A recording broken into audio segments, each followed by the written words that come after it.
नमस्कार दोस्तों, आपका स्वागत है आपके अपने YouTube channel study with Ravinder एक कदम शिक्षा की ओर में। तो दोस्तों, जैसा कि आपको पता ही है, हम रोज़ाना अपने चैनल पर DSSB, SSC, Delhi police, KVS, NVS, TGT, PGT, PIT से संबंधित जो भी जनरल नॉलेज के क्वेश्चंस होते हैं उन पर हम चर्चा करते हैं। और रोज़ाना हमारी एक वीडियो आती है जो कि जनरल नॉलेज टेस्ट सीरीज़ के नाम से है आपकी। तो जो भी विद्यार्थी हमारे चैनल पर इस समय नए हैं तो हमारे चैनल को सब्सक्राइब कर लें और बेल आइकन को जरूर दबा लें ताकि आने वाली वीडियो का नोटिफिकेशन उन्हें टाइम टू टाइम मिलता रहे। और हमारी रोज़ाना जो वीडियो आती है शाम को 7 बजे आती है। तो हम देरी ना करते हुए अपनी वीडियो स्टार्ट करते हैं। जो हमारा आज की जो क्लास है 12वीं क्लास होगी, और जिसने भी पीछे के वीडियो नहीं देखे हैं वो पीछे जाके पहले हमारी वीडियो देख लें।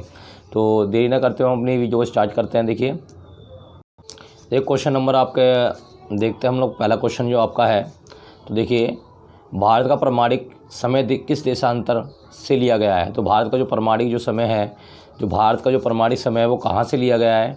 तो देखिए, नंबर 1, ठीक है, 81.5 डिग्री वेस्ट और 82.5 डिग्री वेस्ट, या 81.5 डिग्री ईस्ट, या 82.5 डिग्री ईस्ट। तो देखिए, जो हमारा जो भारत है, जो उसकी स्थिति है वो मैंने आपको बताया था उत्तर पूर्व में है। तो यहाँ से हमारे सीधे पता चल जाएगा ईस्ट वाले, सॉरी, जो हमारे यहाँ पश्चिम वाला हिस्सा है। तो आपको पता ही है ये पूर्व वाला हिस्से के जो हैं ये हमारी होगी नहीं, क्योंकि हमारा जो भारत पड़ता है वो उत्तर और पश्चिम में की तरफ पड़ता है, ठीक है ना। तो हमारा ये होगा, इनमें से आंसर होगा एक। तो देखिए, इसमें से सही आंसर क्या है इसके अंदर। तो इसके अंदर जो सही आंसर है वो हमारा है 82.5 डिग्री वेस्ट। तो ये वाला हमारा आंसर एकदम सही होगा। तो देखिए, ये मैंने कल भी आपको बता दिया था, ये जो गुजरती है रेखा भारत के इलाहाबाद से गुजरती है, और इसी को ही भारत की समय रेखा, ठीक है, कहा जाता है। और इसी के हिसाब से भारत के अंदर समय नोट किया जाता है, ठीक है ना। देखिए, आगे बढ़ते हैं नेक्स्ट पर। भारत और ग्रीनविच के मानक समय में कितने का अंतर है। देखिए, जो ग्रीनविच है जो कि लंदन में पड़ता है, तो वहाँ का जो पूरी दुनिया का जो समय है वो उसी के अनुसार माना जाता है, और जो भारत का समय है वो इलाहाबाद के अनुसार माना जाता है। तो ग्रीनविच के समय में और इलाहाबाद के समय के बीच में कितना अंतर है। तो देखिए, इसके बीच में जो अंतर है, तो पहला अंतर आपका क्या 4.5 घंटे का है, 4 घंटा 30 मिनट, 5 घंटा 15 मिनट, 5 घंटा 30 मिनट, या 6 घंटा 30 मिनट। तो देखिए, इसका जो सही आंसर होगा वो होगा 5 घंटा 30 मिनट।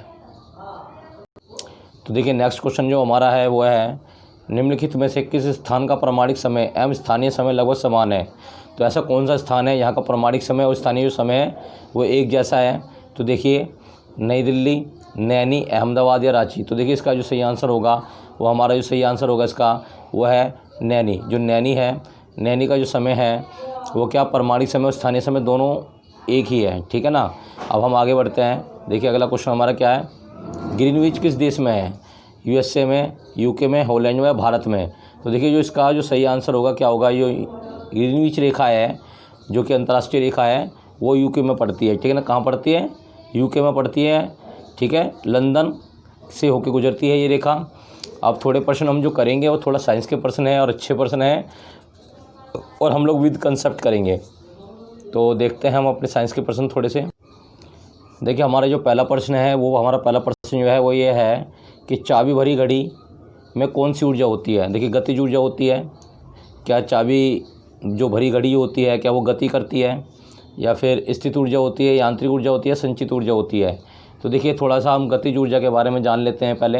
तो देखिए, जो गतिज ऊर्जा होती है, जो कार्य करने की जो क्षमता होती है, ठीक है ना, उसी को गतिज ऊर्जा कहते हैं, ठीक है ना। जैसे कोई वस्तु गति कर रही है, जब वो गति कर रही है उस गति करने के कारण क्या वो चल रही है, ठीक है ना। तो वो गतिज ऊर्जा के अंदर आपकी आती है, ठीक है। तो ये आपकी गतिज ऊर्जा होती है। गति की अवस्था, कार्य करने की क्षमता को गतिज ऊर्जा कहते हैं, ठीक है ना। गति की व्यवस्था जिसमें कार्य करने की क्षमता को हम गति कहते हैं, ठीक है, गतिज ऊर्जा कहते हैं।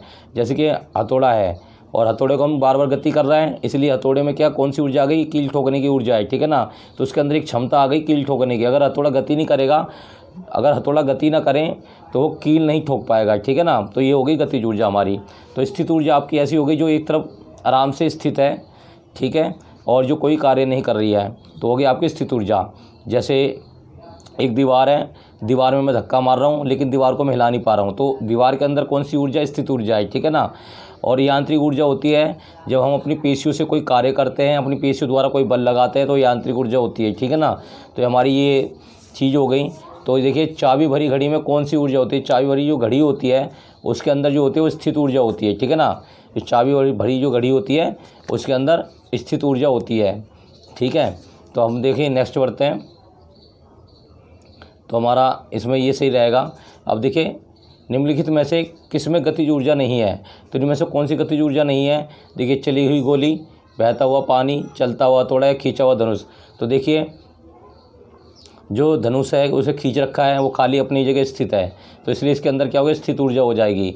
अब चली हुई गोली में आपकी कौन सी ऊर्जा है, चली हुई गोली में आपकी गतिज ऊर्जा है। देखो गोली जो है सीधा जा रही है और वो इतनी सक्षमता है उसके अंदर कि किसी को भी मार सकती है। बहता हुआ पानी है, बहते हुए पानी में गतिज ऊर्जा है, क्योंकि बहता हुआ पानी आगे जाके पत्थरों को भी तोड़ सकता है और नदियों को भी बहा सकता है और मट्टी भी काट सकता है। चलते हुए हथौड़े में आपको अभी बताया मैंने, चलते हुए हथौड़े में कौन सी ऊर्जा, गतिज ऊर्जा होती है, ठीक है ना। तो कील ठोक सकता है, उसके अंदर इतनी क्षमता आ जाती है। तो खींचा हुआ जो धनुष है उसके अंदर स्थित ऊर्जा है, ठीक है। अब हम बात करते हैं नेक्स्ट पर, जो कि बहुत ही इंपॉर्टेंट प्रश्न है जो पेपर में कई बार पूछा जाता है। तो आपका देखिए जब एक वस्तु की गति दुगनी हो जाती है तो उसकी गतिज ऊर्जा कितनी होती है।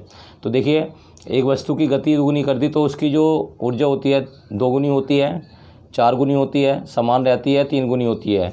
तो देखिए इसका जो सही आंसर होगा वो 4 गुना होगा, ठीक है ना। सही आंसर इसका क्या होगा, 4 गुना होगा। और आपको मैं इसका बेस ही बता देता हूँ क्यों 4 गुना होगा इसका, ठीक है ना।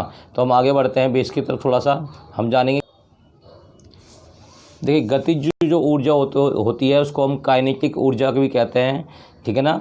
तो काइनेटिक एनर्जी भी कहते हैं। देखिए काइनेटिक एनर्जी का जो फॉर्मूला होता है, तो जो काइनेटिक एनर्जी का फॉर्मूला होता है 1/2 m/v का स्क्वायर, ठीक है ना। गतिज ऊर्जा निकालने के लिए हमारे पास होता है m/2 और v का स्क्वायर। m जो होता है हमारा द्रव्यमान होता है और जो v होती है हमारी गति होती है, ठीक है ना, वेलोसिटी, और ये मास होता है हमारा। अब देखिए मैं मान लेता हूँ हमारे पास जो m का द्रव्यमान है वो 2 है और हमारे पास जो वेलोसिटी है वो भी 2 है, ठीक है ना। अब मैं इस फॉर्मूले में इसको पुटअप करता हूँ। तो देखिए पुटअप करने के बाद क्या होता है, m का मान 2 हो गया और वेलोसिटी 2 थी, 2 दूनी 4 हो गई। तो देखिए 2 से 2 कट गया, तो हमारा क्या आ गया, k का मान 4 आ गया, मतलब हमारी जो ऊर्जा आ गई वो 4 आ गई, ठीक है ना।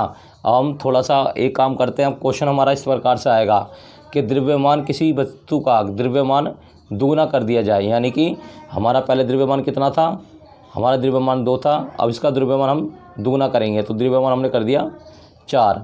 अब देखिए हम इसको फॉर्मूले में रखते हैं द्रव्यमान की जगह पर। अब हम इसे फॉर्मूले में रखते हैं। अब हमने क्या काम करा, द्रव्यमान को 4 कर दिया, ठीक है। तो ये हमारा द्रव्यमान 4 हो गया, इसको हमने दुगना कर दिया और ये हमारा उतना ही है। अब देखिए फॉर्मूले में हम जब इसे रखेंगे तो 2 दूनी 4 हो गया, तो ये कट गया, ठीक है ना। तो ये आपका कितना आ गया, 2 दूनी 4, 4 दूनी 8 आ गया। तो हमारा जो पहले काइनेटिक एनर्जी आई थी वो 4 आई थी, ठीक है ना। और अब काइनेटिक एनर्जी दुगनी करने पर कितनी हो गई, काइनेटिक एनर्जी जब हम किसी द्रव्यमान में दुगना बढ़ा देते हैं तो उसकी जो काइनेटिक जो एनर्जी होती है, उसकी जो गतिज ऊर्जा होती है, तो वो भी कितनी हो जाती है, दुगनी हो जाती है। देखिए 4 पहले 4 थी, अब 2 हो गई, तो 4 दूनी 8 और वहाँ 2 दूनी 4, ठीक है। अब देखिए अब वो कहता है कि अब जो हमारा प्रश्न था वो प्रश्न ये था कि अगर किसी वस्तु की गति बढ़ा दी जाए, अगर किसी वस्तु की गति दुगनी कर दी जाए तो उसकी काइनेटिक ऊर्जा कितनी होगी। तो देखिए ये हमने देख लिया। अब देखते हैं हम इसको भी। देखिए अब हम क्या करेंगे, अब हम इसको 2 ही रहने देते हैं और इसकी ऊर्जा को बढ़ा देते हैं। अब देखिए इसकी डबल कर दी हमने गति को। अब यहाँ फॉर्मूले में पुटअप करते हैं। तो देखिए ये 2 दूनी यही आ गया और 4 चौक 16। तो देखिए 2 से 2 गया, अब क्या बचा 16। अब पहले जो ऊर्जा थी हमारी, जो हमने सबसे पहले निकाली थी, वो 4 आई थी निकल के, और अब हमारी कितनी हो गई 16। तो देखिए कितनी हो गई है, तो ये हो गई 4 गुना। तो 4 चौक 16 4 गुनी हो गई। तो इसीलिए उस वाले सवाल का आंसर हमारा 4 गुना एकदम सही था, ठीक है ना। अब हम एक बार सवाल को और देख लेते हैं। देखिए ये हमारा सवाल है। तो एक वस्तु की गति दुगनी हो जाती है तो उसकी गतिज ऊर्जा क्या होगा। देखो वस्तु की हमने दुगनी करी थी तो हमारी 4 गुना हो गई थी, हमारी कितनी निकल गई थी 16, और हमने कितनी मानी थी 2 से हमने डबल करी थी, ठीक है ना, दुगनी करी थी, तो 2 2 4 हो गई थी हमारी, तो 4 चौक 16 इस प्रकार से हमारी निकल के आई थी, ठीक है। तो आपको समझ में आ गया होगा। अगर द्रव्यमान में हम बढ़ोतरी करते हैं तो दुगनी हो जाती है, और अगर हम बढ़ोतरी करेंगे आपकी गति में तो वो 4 गुनी हो जाती है। तो आप इस तरीके से फॉर्मूले में पुट भी करके देख सकते हैं। और यहाँ पे एक प्रश्न और आता है, जो गतिज ऊर्जा है उसको किस में नापा जाता है? उसको जो नापा जाता है उसका सही मात्रक जो होता है वो जूल होता है। ठीक है, तो गतिज ऊर्जा का जो सही मात्रक होता है जूल होता है। तो ये आज की वीडियो में खाली इतना ही था, और आगे हम क्वेश्चन करेंगे अगली बार से कि क्वेश्चन आपके और बढ़ाए जाएँ और अच्छे से एक्सप्लेनेशन किया जाए। तो जैसे जैसे आपका रिस्पॉन्स आता रहेगा तो हम उसी हिसाब से और मेहनत करेंगे आपके लिए। ठीक है ना, और वीडियो को अपने फ्रेंडों में भी शेयर कीजिए। ठीक है,